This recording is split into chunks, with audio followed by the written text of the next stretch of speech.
সুপ্রিয় শিক্ষার্থীরা, আশা করি সবাই ভালো আছো, নিরাপদে আছো। আমি আইরিন পারভিন তোমাদের সবাইকে স্বাগত জানাচ্ছি অনার্স চতুর্থ বর্ষের প্রতিরোধ আন্দোলন ও নিম্নবর্গের ইতিহাস এই কোর্সে।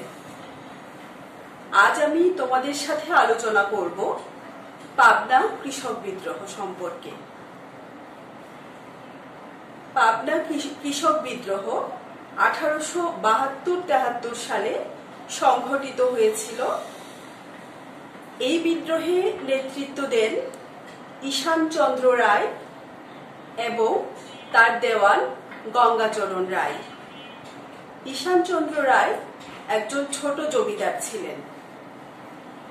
পাবনার ইউসুফ শাহী পরগনার তথা সিরাজগঞ্জ মহকুমার শাহজাদপুর থানায় এই বিদ্রোহের সূত্রপাত ঘটে এবং খুব অল্প সময়ে এই বিদ্রোহ বিস্তার ঘটে পাবনা সদর এমনকি বগুড়া জেলা পর্যন্ত।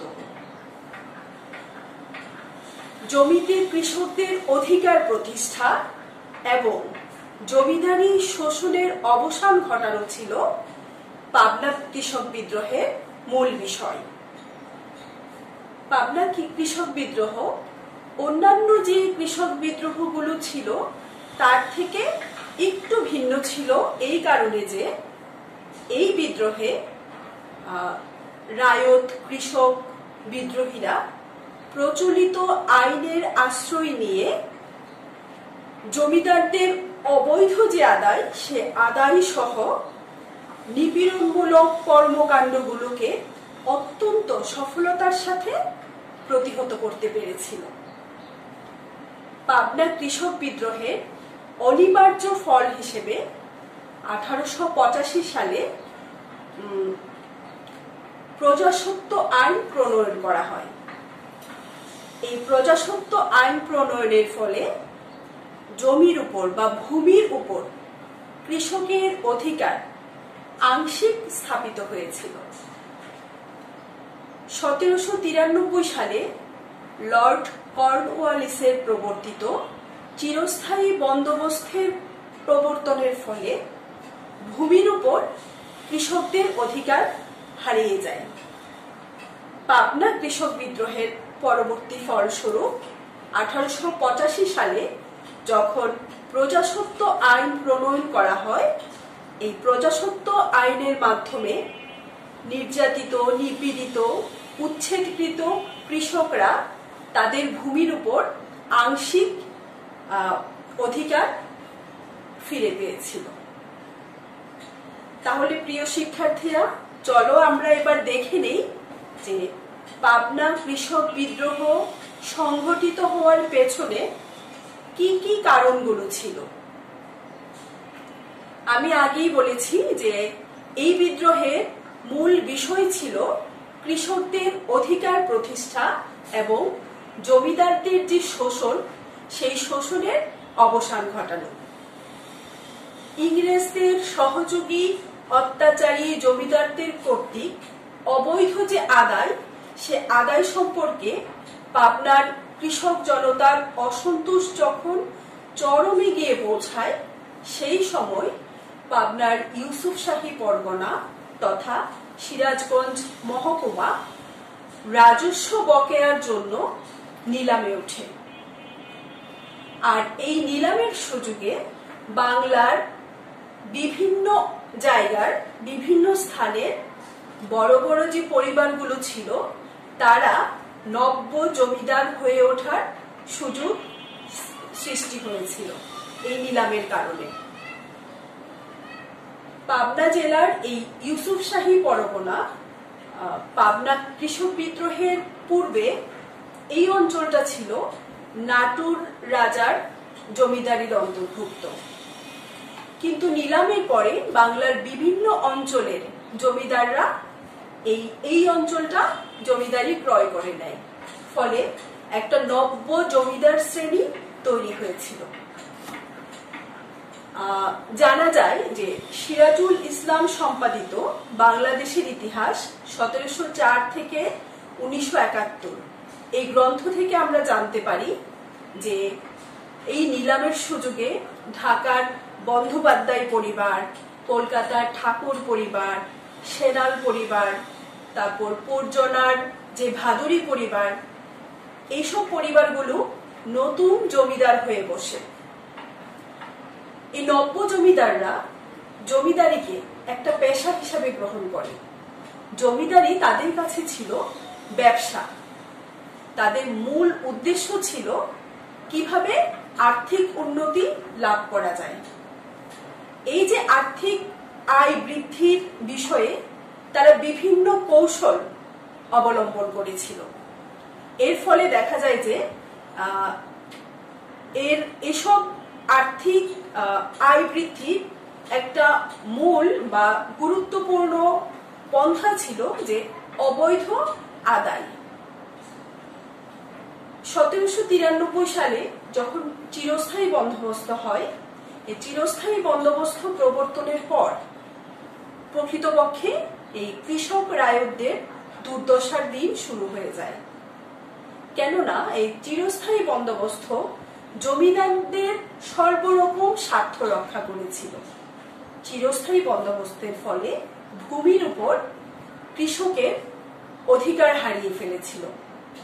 এই বন্দোবস্তে কৃষকের স্বার্থের অনুকূলে কোনো নিয়ম ছিল না বা কোনো সুযোগ তৈরি করা হয়নি। সমস্ত সুযোগ সুবিধা জমিদাররা ভোগ করত। ফলে জমিদাররা খুব সহজেই নিজের স্বার্থে ব্যাঘাত ঘটলে তারা কৃষককে সেই জমি থেকে উচ্ছেদ করে দিত। সাঁওতাল বিদ্রোহের কথা যদি তোমরা মনে করো, দেখো যে সেখানে কি হয়েছিল।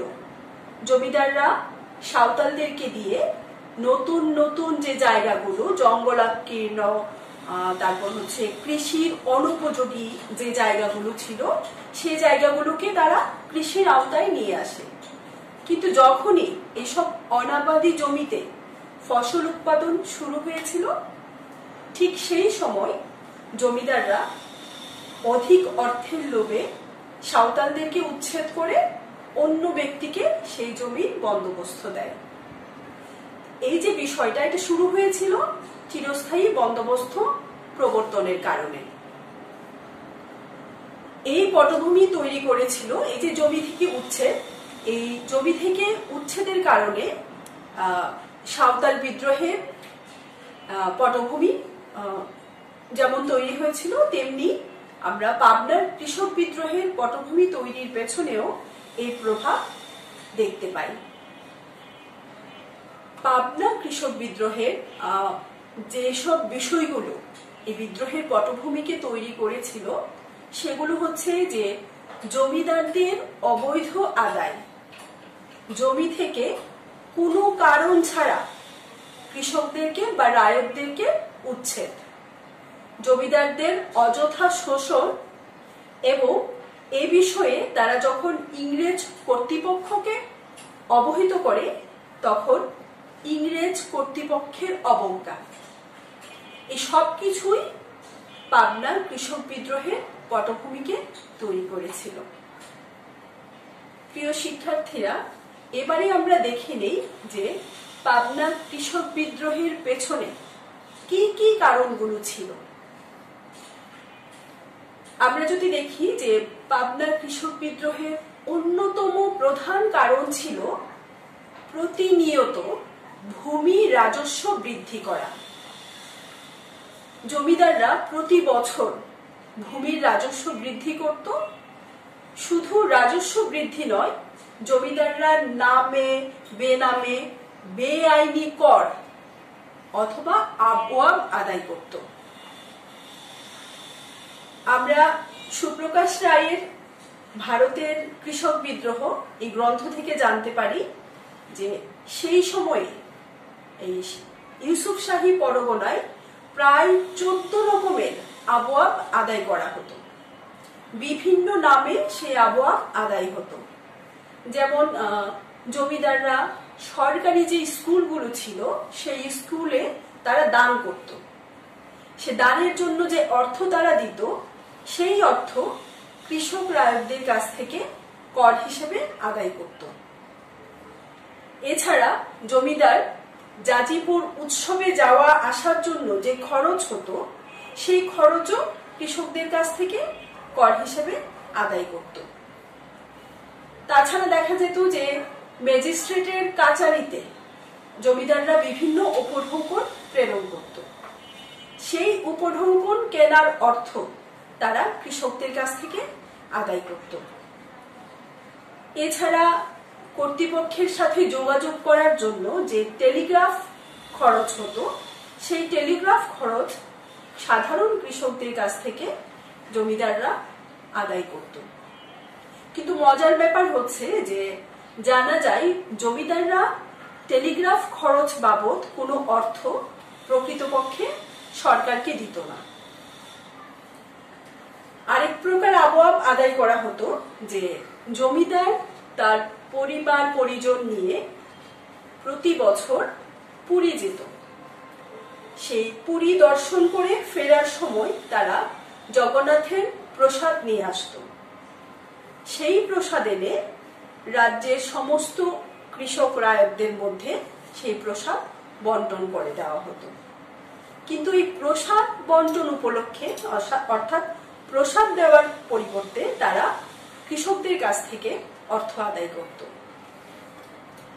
এছাড়াও জমিদার পরিবারের কারো মৃত্যু হলে অথবা কোনো যাগযজ্ঞ অনুষ্ঠিত যাগযজ্ঞ করার প্রয়োজন দেখা দিলে জমিদার সেই যজ্ঞ সেই শ্রাদ্ধ জমিদারদের এই রাজস্ব বৃদ্ধি ছাড়াও আবওয়াব গ্রহণ করত। এছাড়াও জমিদার এবং তার গুমস্তারা বিভিন্নভাবে কৃষক বা রায়তদেরকে নির্যাতন করত। যেমন কোনো কৃষক বা কোনো প্রজা নিজে একটি ঘর তৈরি করেছে, হয়তো কোনো প্রয়োজনে সেই ঘর সে বিক্রি করবে, অথবা একটা গাছ সে বুনেছে, সেই গাছ বড় হওয়ার পর প্রজা তা বিক্রি করবে। নিজের এই ঘর বা তার এই গাছ বিক্রি করার পরে বিক্রি করার পর যে অর্থ পেত সেই অর্থে 4/1 ভাগ জমিদারকে প্রদান করতে হতো। এমনকি তারা যদি গ্রামে 1 মণ ধান বিক্রি করত তাহলে এই বিক্রির উপর একটা টাকা একটা অর্থ জমিদারকে জমা দিতে হতো। তাছাড়াও জমিদার খাজনা আদায়ের জন্য তার যে গোমস্তা এবং পেয়াদাকে পাঠাতো সেই গোমস্তা এবং পেয়াদা পাঠানোর যে খরচ সেই খরচও কৃষকদের কাছ থেকে আদায় করা হতো। এইভাবে কৃষকরা নির্যাতনের শিকার হচ্ছিল। নব্য জমিদাররা বেশিরভাগই ছিল শহর কেন্দ্রিক। তারা বিলাস পোষণে মত্ত ছিল এবং তারা শহর কেন্দ্রিক জীবনে অভ্যস্ত ছিল। তারা কলকাতায় অবস্থান করত এবং তাদের অনুপস্থিতির সুযোগে তাদের অসাধু গোমস্তা এবং পেয়াদারা এই কৃষক প্রজার উপর চালিয়ে যেত অত্যাচারী প্রভুত্ব, যা বিদ্রোহের কারণ সৃষ্টি করেছিল। এই নির্যাতন ছাড়াও অভিনব উপায়ে আয় বৃদ্ধির পদক্ষেপ নিয়েছিল জমিদাররা। সেটা ছিল ভূমি জরিপ ব্যবস্থা। পাবনার কৃষক বিদ্রোহের পূর্বে নাটোর জমিদারের সময় ভূমি জরিপের যে ব্যবস্থা ছিল সেই ব্যবস্থা ছিল কি যে জমিটা পরিমাপ করা হতো নলের মাধ্যমে। সে নলটা ছিল 23 থেকে 24 ইঞ্চি লম্বা। কিন্তু পরবর্তী সময়ে অর্থাৎ নব্য জমিদারেরা নতুন ভাবে ভূমি জরিপের ব্যবস্থা করে এবং এই জরিপের ক্ষেত্রে তারা যে নল ব্যবহার করত সেই নলের দৈর্ঘ্য ছিল 18 ইঞ্চি। এর ফলে দেখা যায় যে কৃষকদের যে ভূমি সে ভূমির পরিমাণ কমে যাচ্ছে, কিন্তু এই যে অতিরিক্ত ভূমিটা বের হচ্ছে, সেই অতিরিক্ত ভূমি জমিদারের খাস জমিতে পরিণত হচ্ছে। এইভাবে জমিদাররা তাদের আয় বৃদ্ধি করে। অত্যাচারের এই যে নতুন পদ্ধতি, এই পদ্ধতি কৃষক প্রজাকে বিদ্রোহের পটভূমি রচনায় সাহায্য করেছিল। ঠিক এই সময়ে ব্রিটিশ সরকার অবৈধ আদায় সম্পর্কে অনুসন্ধান শুরু করে এবং রোডসেস আইন প্রণয়ন করে। এই রোডসেস আইন প্রণয়নের কারণে জমিদারগণ প্রত্যেক প্রজার জমির পরিমাণ জানাতে বাধ্য হন। এই অবস্থায় জমিদারগণ তাদের দুর্নীতি প্রকাশ হয়ে পড়বে এই আশঙ্কা থেকে তারা খাজনার সময় যে অবৈধ আদায়গুলো ছিল, সেই অবৈধ আদায় যোগ করে একটা কবলিয়ত লিখিয়ে নিত। সেই কবলিয়তে কি থাকতো, যে সেই কবলিয়তে লেখানো ছিল যে কৃষকরা স্বেচ্ছায় এই ভূমি জরিপের যে পদ্ধতি, এই নতুন পদ্ধতি কৃষকরা স্বেচ্ছায় প্রদান করেছে, মানে স্বেচ্ছায় সম্মতি প্রদান করেছে। এই মর্মে কবলিয়ত লিখিয়ে দেওয়া শুরু করে।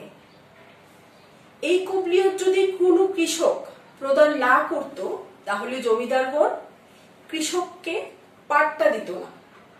পাট্টা হচ্ছে যে কৃষকের জমির দলিল।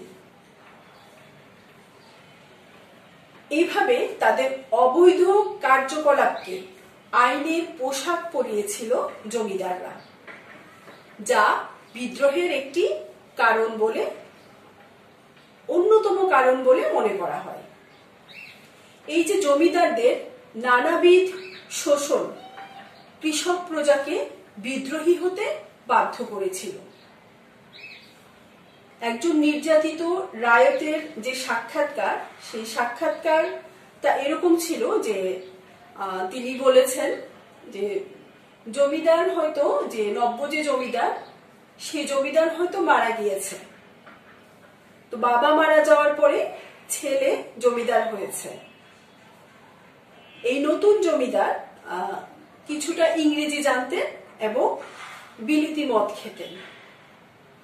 তো তিনি তার বাবার আমলে ধার্যকৃত যে রাজস্ব, তাতে সন্তুষ্ট হলেন না। তিনি নতুন করে রাজস্ব ধার্য করলেন, যা ছিল পূর্বের রাজস্বের প্রায় 1.5 গুণ। সেই সাথে আবওয়াব বা বেআইনি যে করগুলো ছিল, সেগুলো চলমান ছিল। এর ফলে যে কৃষকরা হাঙ্গামা শুরু করে এবং তারা একত্রিত হয়ে, উত্তেজিত হয়ে আমিনদেরকে আক্রমণ করে। এই আমনদেরকে আক্রমণের খবর সরকারের কাছে বা কর্তৃপক্ষের কাছে পৌঁছে যায়। কারণ এই যে নব্য জমিদার শ্রেণীরা ছিল, তারা কিন্তু ওই ইংরেজ সরকারের সহযোগী ছিল, দোসর ছিল। তো যখন কর্তৃপক্ষের কাছে এই খবর চলে যায়, তখন দেখা গেল যে 40 জন বড়কন্দাজ হাতির পিঠে চড়ে গ্রামে চলে আসে এবং তারা গ্রামের যে ঘর বাড়িগুলো ছিল, সেগুলো তারা জ্বালিয়ে দিয়েছিল। এমনকি গ্রামের প্রত্যেকের কাছ থেকে তারা এর ক্ষতিপূরণ আদায় করেছিল। এইভাবেই কৃষকরা নির্যাতিত হচ্ছিল। এবং এই যে কৃষক আন্দোলন, কৃষক বিদ্রোহ, এই বিদ্রোহে যারা নেতৃত্ব দিয়েছিল কর্তৃপক্ষ, সেই সব নেতাদেরকে ধরে জমিদারের কাচারিতে আটকে রাখে। এভাবে তারা কৃষক বিদ্রোহকে আসলে দমন করতে চেয়েছিল। তখনকার সিরাজগঞ্জের যে এসডিও ছিল, সে এসডিও, তার নাম ছিল নোলান। তিনি যে রিপোর্ট, পাবনার কৃষক বিদ্রোহ সম্পর্কে যে রিপোর্ট তিনি লিখেছেন, সেখানে লেখা ছিল যে জমিদারেরা কৃষক নির্যাতনের অপরাধে অপরাধী, তাদের কাজের প্রতিশোধ গ্রহণের জন্য কৃষকেরা দলবদ্ধ হতে থাকে এবং কৃষক জাগরণের ফলে জমিদারেরা মুচলেকা দিতে বাধ্য হয়। জমিদার ও প্রজাদের মধ্যকার কয়েকটি মামলায় প্রজারা জয়লাভ করলে প্রজাদের বা কৃষকদের উদ্যোগ আরো বেড়ে যায়। তিনি এটাও উল্লেখ করেছিলেন যে প্রত্যন্ত গ্রামগুলোতেও এই কৃষক বিদ্রোহটা ছড়িয়ে পড়েছিল। 1793 সালে চিরস্থায়ী বন্দোবস্ত আইন এবং 1859 সালের খাজনা আইন কৃষক প্রজাকে আসলে কোনো ধরনের সহায়তা দিতে ব্যর্থ হয়েছিল এবং পাবনা বিদ্রোহের পূর্ব পর্যন্ত রায়তরা জমিতে কোনো অধিকার পায়নি। ফলে জমিদার ও রায়তদের সম্পর্কে মারাত্মক অবনতি দেখা দেয়, যার পরিণতিতে এই যে জমিদার এবং কৃষকদের বিরোধ সেটা স্পষ্ট হয়ে ওঠে এবং কৃষক প্রজাগণ বিদ্রোহের পথে এগিয়ে যায়। প্রিয় শিক্ষার্থীরা, তাহলে আমরা কি দেখতে পেলাম যে বিভিন্ন কারণে পাবনার কৃষক বিদ্রোহ সংঘটিত হয়েছিল। সেই কারণগুলো কি? যে মূল কারণ ছিল হচ্ছে যে প্রতিনিয়ত ভূমি রাজস্ব বৃদ্ধি করা, সেই সাথে নামে বেনামে বিভিন্নভাবে কৃষকদের কাছ থেকে অনৈতিকভাবে কর আদায় করা বা আবওয়াব আদায় করা। এছাড়াও যে জমিদারদের শোষণ এবং নির্যাতন, কৃষকদের ব্যক্তিগত সম্পদ, তাদের যে ফসল সেটা বিক্রি করলেও জমিদারদেরকে এর একটা অংশ জমিদারকে দিতে হতো। তাছাড়াও একটা অভিনব পদ্ধতিতে এই কৃষকরা নির্যাতনের শিকার হচ্ছিল। সেটা হচ্ছে যে ভূমি জরিপ ব্যবস্থা। নাটোর রাজের সময়ে, নাটোর রাজের জমিদারিতে যেখানে ভূমি জরিপ করা হতো 23 থেকে 24 ইঞ্চি নলের সাহায্যে, সেখানে নব্য জমিদাররা ভূমি জরিপ করছিল 18 ইঞ্চি নলের মাধ্যমে। ফলে বিশাল পরিমাণ ভূমি জমিদারের হস্তগত হয় এবং জমিদারের খাস জমিতে পরিণত হয়েছিল। এইভাবে জমিদাররা তাদের যে আর্থিক উন্নতি বা সেই আর্থিক উন্নতির ব্যবস্থা করছিল। তাছাড়াও বিভিন্নভাবে তাদের উপর নির্যাতন চালিয়ে তাদেরকে দমন করে এই জমিদার এবং তার গোমস্তা, পেয়াদা, নায়করা তাদেরকে নির্যাতনের মাধ্যমে এই বিদ্রোহের পথে এগিয়ে নিয়ে গিয়েছিল। প্রিয় শিক্ষার্থীরা, এবার আমরা দেখব যে বিদ্রোহের সূত্রপাত কিভাবে হয়েছিল। যে এই যে আমরা বললাম বিদ্রোহের কারণগুলো, সেই বিদ্রোহের কারণগুলোকে বিক্ষুব্ধ কৃষক প্রজাদের অনেকেই বিদ্রোহের এইসব কারণে বিক্ষুব্ধ হয়েছিল এবং তারা অনেক প্রজারা অবৈধ যে করগুলো ছিল সে কর দিতে তারা অস্বীকার করে। কিন্তু জমির যে খাজনা অর্থাৎ মূল কর যেটা, সেটা রায়তরা দিতে রাজি ছিল। কিন্তু গোমস্তাদের কাছে এই মূল কর না দিয়ে তারা আদালতের দ্বারস্থ হয় এবং আদালতে ভূমির যে খাজনা সেই খাজনা তারা জমা করে।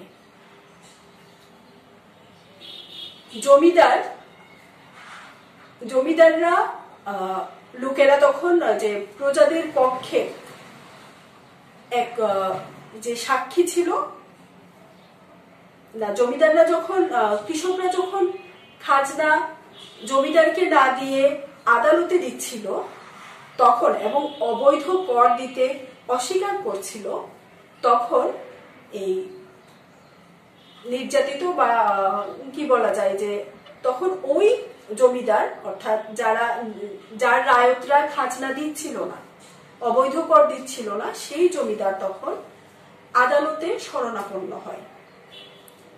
নিম্ন আদালতে যে রায় হয় সে রায় জমিদারের পক্ষে যায়, কিন্তু কৃষক বিদ্রোহীরা আপিল করে এবং আপিলের যে রায় সেই রায় কৃষকদের পক্ষে যায়। এই অবস্থায় তখন পরাজিত কোনো এক জমিদারের লোকজন কৃষকদের পক্ষের যে সাক্ষী ছিল এক সাক্ষীকে তারা অপহরণ করে এবং নিয়ে লুকিয়ে রাখে। এই ঘটনার ফলে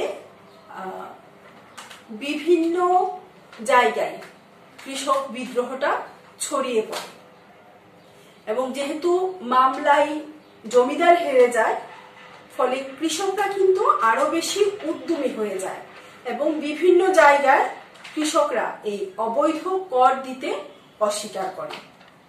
ইতিমধ্যেই কৃষক পক্ষের এক সাক্ষীকে জমিদারের লোকজন অপহরণ করায় বিদ্রোহ দাবানলের মতো বিভিন্ন গ্রামে ছড়িয়ে পড়েছিল।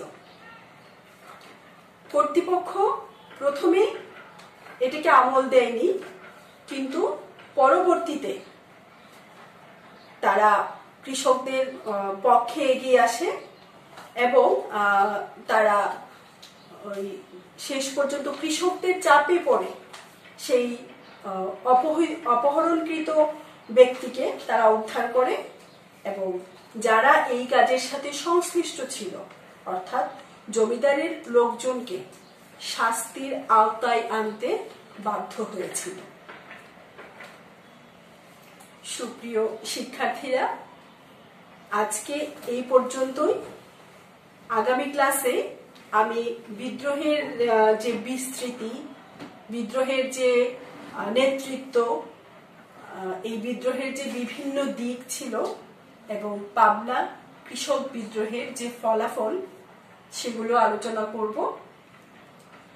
তো সেই পর্যন্ত সবাই সুস্থ থাকবে, নিরাপদে থাকবে, ঘরে থাকবে। জরুরি প্রয়োজনে ঘর থেকে যদি তোমরা বের হও অবশ্যই মাস্ক ব্যবহার করবে। প্রিয় শিক্ষার্থীরা, তাহলে আগামী ক্লাসে আবার তোমাদের সাথে দেখা হবে। তোমরা ভালো থেকো, সুস্থ থেকো।